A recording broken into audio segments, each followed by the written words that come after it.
Breaking news, একটা কবিতার line দিয়ে শুরু করতে চাই। শেষ হইয়াও হইল না শেষ। কথাটার অর্থ বলছেন নাই। ইতিমধ্যে আপনারা জানেন যে বাংলাদেশ আওয়ামী লীগের রাজনীতি নিষিদ্ধ করা হয়েছে। পত্রিকার হেডিংটা খুব সুন্দর বড়ভাবে আসছে, কিন্তু এর ভেতরে না একটু পেচকি আছে এখন পর্যন্ত।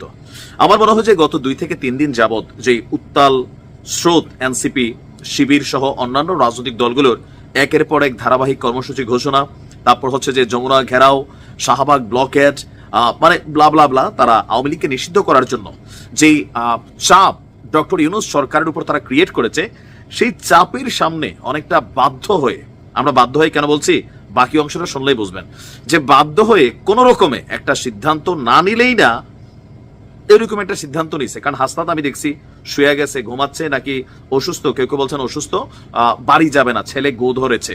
তো এরকম যারা গো ধরেছে তাদের গোটা কমানোর জন্য সম্ভবত সরকার এই মানে সিদ্ধান্ত নিয়েছে। দর্শক, আওয়ামী লীগ নিষিদ্ধের সিদ্ধান্ত নিয়েছে অন্তর্বর্তীকালীন সরকার। প্রথম লাইনটা এটা। দ্বিতীয় লাইনটা আসেন, এক্ষেত্রে দলটির কার্যক্রম আপাতত তো এমনিই নাই, কোথাও আছে আওয়ামী লীগের কার্যক্রম, ফেসবুকে 2-1টা পোস্ট দেওয়া ছাড়া নাই, সাময়িকভাবে স্থগিত করা হয়েছে। আওয়ামী লীগকে আজীবন চিরতরে নিষিদ্ধ করতে হবে যে দাবি স্লোগান ছিল, সেটা কিন্তু বাস্তবায়ন হয় নাই। সরকার যেটা করছে, কৌশলী অবস্থান নিচ্ছে 100%, অথবা পরবর্তী সময় এটা আরো বিস্তারিত আমরা জানতে পারবো। বাট আমি যখন নিউজটি করছি, মাত্র আপডেট পাওয়া, আজকে রাতে একটু আগে প্রধান উপদেষ্টার বাসভবনে যমুনায় অনুষ্ঠিত উপদেষ্টা পরিষদের জরুরি বৈঠক হয়েছিল। সেখান থেকে সিদ্ধান্ত আসছে যে বাংলাদেশ আওয়ামী লীগের রাজনৈতিক কার্যক্রম সাময়িকভাবে আপনার স্থগিত করা হয়েছে। তাহলে এই লাইন দুইটার মধ্যে তো একটা সামঞ্জস্যতা আমরা কি পাচ্ছি নাকি পাচ্ছি না। যেমন প্রথম লাইনটা হচ্ছে আপনার আওয়ামী লীগ নিষিদ্ধের সিদ্ধান্ত নিয়েছে, নিষিদ্ধ এক জিনিস, তবে চিরতরে নিষিদ্ধ আরেক জিনিস। সাময়িকভাবে, যেমন ধরেন বাংলাদেশে হয় কি, সরকারি অফিসাররা কোনো যেমন কোনো ওসি গোষ্ঠী খাইলে বিষয়টা ভাইরাল হয়ে গেলে তখন হয় কি যে তাকে সাময়িক প্রত্যাহার করা হয়। এরপরে এই ওসি কোথায় গিয়া তিনি পোস্টিং আছেন এটা নিয়ে মানুষের মাথা ব্যথা থাকে না, তার পোস্টিং আবার হয়ে যায়।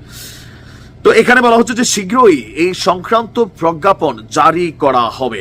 এর আগে জুলাই আন্দোলন পক্ষের রাজনৈতিক দলগুলোর সাথে যোগাযোগ করে তাদের মতামত নেওয়া হয়েছে, তবে বিএনপি সম্ভবত এই মতামতে ছিল না। কারণ আমরা গয়েশ্বর বাবুর একটা বক্তব্য শুনেছি যে আজকে যারা আওয়ামী লীগ নিষিদ্ধের জন্য এই দাবি তুলেছে, গ্যারান্টি কি 1 সপ্তাহ পর তারা বিএনপিকে নিষিদ্ধ করার জন্য এই সরকারকে চাপ দিবে না? বিএনপি ওই জায়গায় আটকে আছে যে এই খেলাটা তাদের দিকেও ঘুরতে পারে। তো কোন আইনে কিভাবে আসলে আওয়ামী লীগকে নিষিদ্ধ করা হলো সাময়িকভাবেই?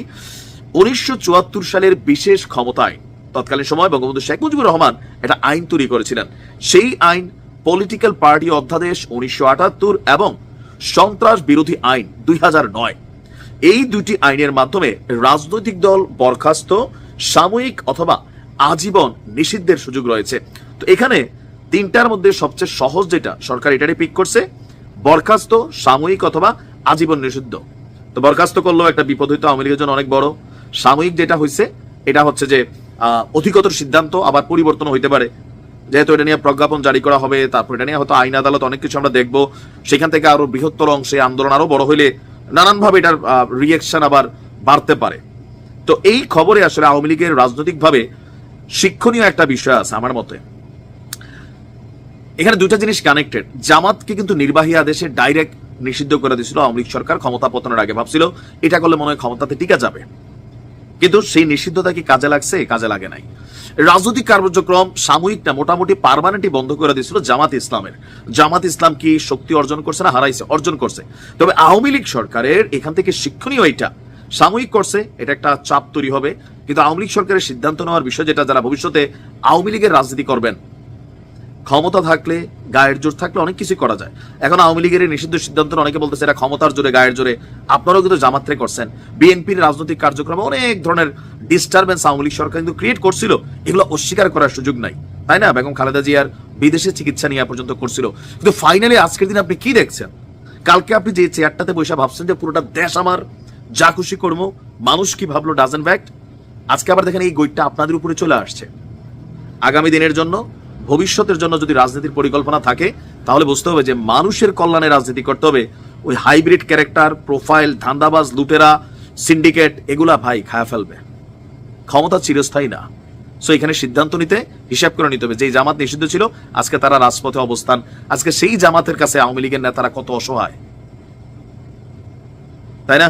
সো এখনো যাদের ক্ষমতা আছে তারাও হিসাব নিকাশ করে চলবেন, যেন ভবিষ্যতে আবার আপনাদেরকে আমরা অসহায় রূপে আগে যেমন দেখছি এরকম না দেখি।